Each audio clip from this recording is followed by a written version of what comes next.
दोस्तों नमस्कार। हम आज जिस कवित्री के बारे में चर्चा करने जा रहे हैं, उनके जीवन के बारे में बात करने जा रहे हैं, उनकी रचनाओं के बारे में बात करने जा रहे हैं। वो बहुत प्रसिद्ध कवित्री हैं हिंदी साहित्य जगत की, और उनकी प्रसिद्धि का कारण है झांसी की रानी के ऊपर उनकी कविता। वही कविता, बुंदेले हर बोलों के मुँह हमने सुनी कहानी थी, खूब लड़ी मर्दानी हुए तो झांसी वाली रानी थी। तो दोस्तों बात कर रहे हैं हम सुभद्रा कुमारी चौहान जी के जीवन परिचय, साहित्यिक परिचय के बारे में। आपको जानकारी यदि अच्छी लगे और आप चैनल पर नए हैं तो ज़रूर चैनल को सब्सक्राइब करिएगा। तो दोस्तों बात करते हैं सुभद्रा जी के बारे में। उनका जन्म हुआ था सुभद्रा जी का 1904 ईस्वी में इलाहाबाद में।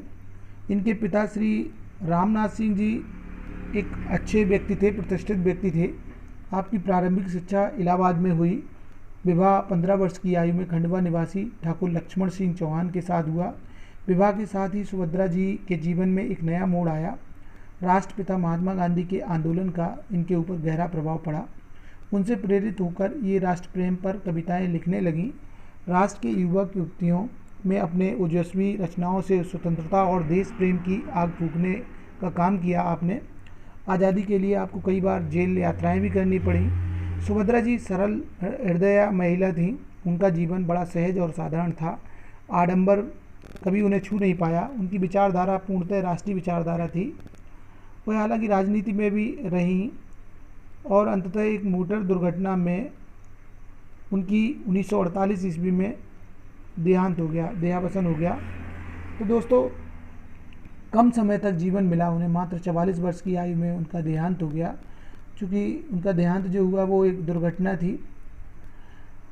अब उनकी जो प्रमुख रचनाएं हैं, आप सबको पता, जो झांसी की रानी रचना है उनकी, वो विश्व प्रसिद्ध रचना है और हिंदी साहित्य की जो बड़ी प्रसिद्ध रचना है उनमें से एक है।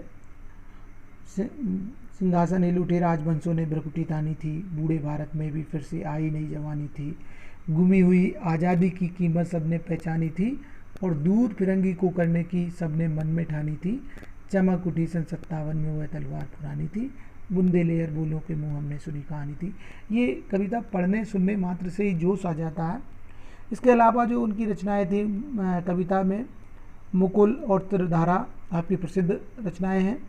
रचना कविताओं का संग्रह है ये दोनों, जिनमें राष्ट्रीय एवं सामाजिक संदर्भों पर लिखी गई कविताएं संकलित हैं। सुभद्रा जी ने कविता की अतिरिक्त उत्कृष्ट कहानियों की भी रचना की है, और इनमें बिखरे मोती और उन्मादिनी आपकी कहानी संग्रह, प्रसिद्ध कहानी संग्रह हैं। अब बात करें उनकी काव्यगत विशेषताओं के बारे में, तो भावपक्ष यदि देखा जाए, सुभद्रा कुमारी चौहान जी के काव्य में भी श्रृंगार और वात्सल्य की त्रिवेणी प्रभावित है। ये तीन रस प्रमुख है, परंतु काव्य का जो मूल रस है वो वीर रस है। उनके काव्य का मूल रस वीर रस है, और राष्ट्र प्रेम से ओतप्रोत सुभद्रा जी ने स्वतंत्रता संग्राम की चेतना जन जन तक पहुँचाने का सराहनीय कार्य किया। आपकी कविताओं में ओज और उत्साह का स्वर मुखरित हुआ है। आपकी कविताएं आज युवा युवतियों को राष्ट्रीयता का पाठ पढ़ाने का काम कर रही हैं। देखा जाए तो उनकी कविता का जो मूल स्वर है, केंद्रीय भाव है, सेंट्रल आइडिया है, वो ये है कि राष्ट्रीयता की भावना, और राष्ट्रीयता की भावना होने के कारण उनकी कविता में उत्साह और जोश है, और इसके कारण उनकी कविता हृदय को छूती है। सुभद्रा कुमारी चौहान जी ने शुद्ध, सरल एवं खड़ी बोली में काव्य की रचना की। उर्दू तथा बुंदेलखंडी के व्यावहारिक शब्दों को भी आपने अपनाया है। आपने तरल, सरल एवं प्रभावमयी मुक्तक शैली का प्रयोग किया है। आपने गीत शैली के साथ लोकगीतों की गायन शैली का भी प्रयोग किया है। अलंकार एवं प्रतीकों का स्वाभाविक प्रयोग आपकी कविता में देखने को मिलता है। तो इस तरह से देखा जाए, जिस तरह इनका भाव पक्ष सशक्त है, उसी तरह कला पक्ष भी कमज़ोर नहीं है।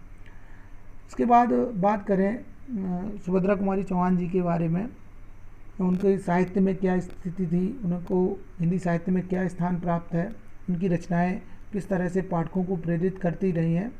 तो परिवार, राजनीति और साहित्य के समन्वय के मध्य जीवन पथ पर अग्रसर होने वाली प्रेरक कवित्री सुभद्रा कुमारी चौहान पर देश प्रेम की गहरी छाप थी।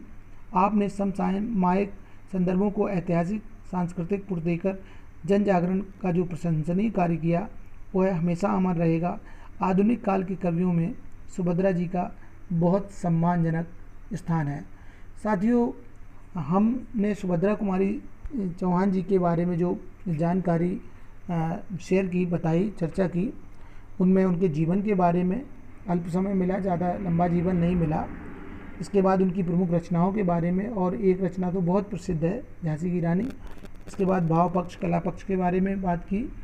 तो दोस्तों, कैसी लगी सुभद्रा कुमारी चौहान जी के बारे में जानकारी? यदि जानकारी अच्छी लगी हो तो शेयर करिएगा और चैनल को सब्सक्राइब भी करिएगा। वीडियो देखने के लिए आपका बहुत बहुत धन्यवाद।